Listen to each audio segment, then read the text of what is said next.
10:30 તો કેમ છો? આઈ હોપ બધા મજામાં હશો. તો આજે નવી ટ્રીક સાથે હું વ્લોગ ઉતારી રહી છું. જોઉં છું કે કેવું ઉતરે છે કેવું નહીં. તો તમને ભગવાનના દર્શન કરી દઉં, મારી મા કુળદેવી ચામુંડામાના દર્શન કરાવી દઉં. જો સરસ મજાનું છે ને બધું. અને ધ્રુવીબેન આજે બાપ મોબાઈલ પડી ગયો તો નવી ટ્રીક મને મોંઘી પડી ગઈ છે. તો માતાજીના દર્શન કરી દઉં માધવને. અને જો ફૂલની પાખડી બધી બદલી નાખ્યું છે. તમને એમ થતું હશે કે આ કેદારનાથ તો મંદિર છે. જો ધ્રુવી નાનો એવો ચાંદલો કર્યો છે નંદીમાંથી. જતું આ શું કહેવાય મમ્મા? નંદી ઉપર એવો નાનો એવો ચાંદલો કર્યો છે. ધ્રુવી મોડી આજે ઉઠી છે એટલા માટે કેવો જોરથી મોબાઈલ પડ્યો. ધ્રુવી મોડી ઉઠી છે આજે એટલે અત્યારે દીવાબત્તી કરે છે 10:30 વાગે. અને ઓલા તમે જોવો છો ને મારા મોઢા ઉપર બધા લૂંટીને એવું બધું હોય છે કૌટું. એ જો આવી રીતે કર્યા રાખે એટલે જરીક મને પડી જાય. કષ્ટભંજન દેવને પણ ચાલુ કરે છે. તો જો ધ્રુવીનો ચૂલો હવે ટ્રાય કરી દઈશ. મને બહુ બીક લાગે છે. તો વાગી ગયા છે 10:30. તો કહેજો મને કે આવી રીતે મેં વ્લોગ ઉતાર્યો છે કેવો લાગે છે. હાથ દુખે છે કઈ જ વાંધો નહીં. આપણે બીજા ભગવાન આવે છે. મારા ફેવરેટ ભગવાન કાનો. અને જો પાછો તો બતાવો બધા લાઈક છે સબસ્ક્રાઇબ કરી નાખજો. અને મારી ચેનલ 10:30 વાગી ગયા છે. કામ બધું થઈ ગયું છે પણ જે કાલે એક ઢોસા બનાવ્યા હતા ને એટલે એક કામ રહી ગયું હતું. એટલે એ સાંજ માટે રાખ્યું હતું કેમ કે ચેતનની ફરમાઈશ હતી ઢોકળીનું શાક ખાવાનું. તો એ બનાવવામાં મારે એક કામ રહી ગયું હતું કેમ કે એમાં થોડીક વાર લાગે એટલા માટે. એટલે ઢોકળીનું શાક માટે એક કામ રહી ગયું હતું. એ રાતે કરવાનું હતું પણ તો ઢોસાને બનાવવામાં એ કામ કાલે નહોતું. એ આજે કરવાનું છે. ઘોડો સાફ કરવાનો છે કપડાનો. એટલે બધા જૂના કપડાની બધા અલગ કરવાના છે કેમ કે આ ફેર હું મમ્મીના ઘરે ગઈ હતી તો થોડા ઘણા કપડાની ખરીદી કરી હતી એટલા માટે.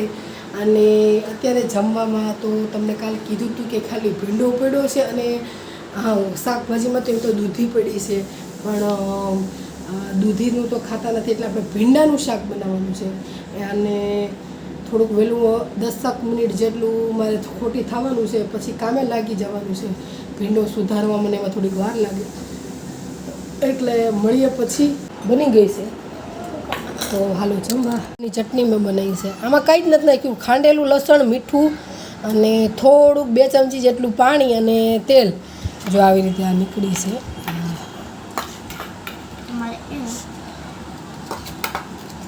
એટલે બહુ મસ્ત છે. હાલો જમવા. અને આયા થઈ રહ્યું છે ભીંડાનું કટિંગ. એટલે બે કામ એક હારે. નેન્સીબેનની વાટ છે. નેન્સી હમણાં આવે એટલે ખબર પડે. મેં તો એક વખત તો શરબત પી લીધું છે પણ મને બહુ ભાવ્યું છે તો બીજી વખત બીજો ગ્લાસ બનાવું છું. આવો બરફ શેરવાળો બરફ કરી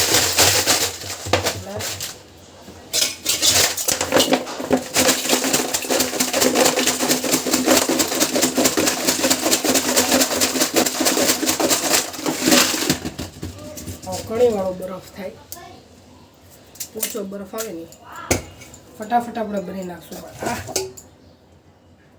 બહુ મસ્ત લાગ્યું. બહુ મસ્ત રીતે મને ભાવ્યું.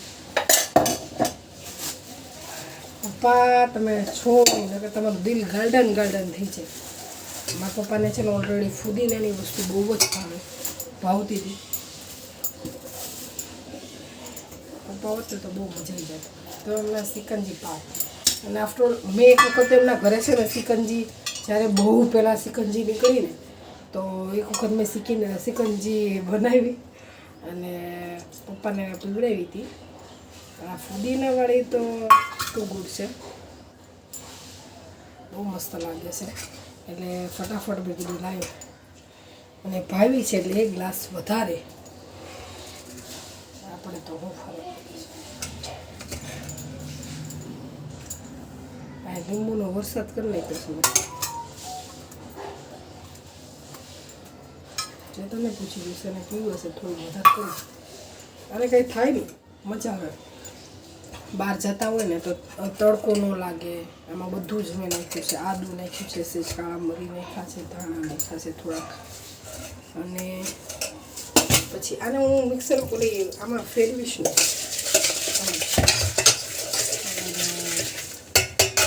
ચાટ મસાલો છે અને મેં ચાટ મસાલો ઘરે બનાવ્યો છે એટલે થોડુંક ગુણધર્મ એના નિભાવે.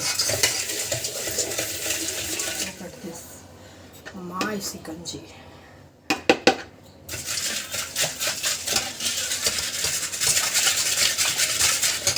ચાલો બસ.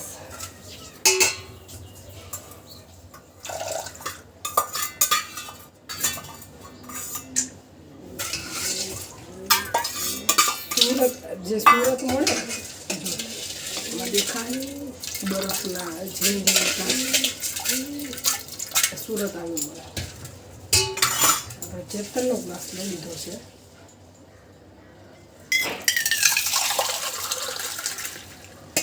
તવા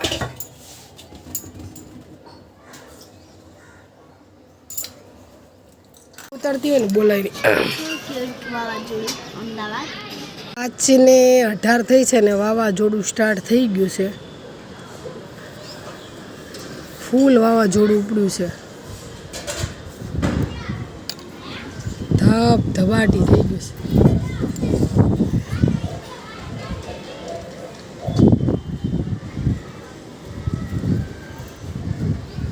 બધાના માથા પણ ઉડવા લાગ્યા અને વાળ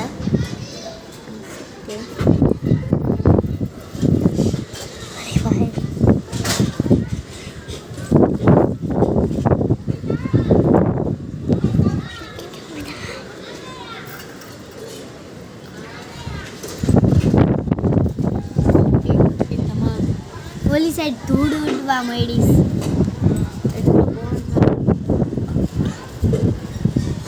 વરસાદ જેવું વાતાવરણ થઈ ગયું સમજાય.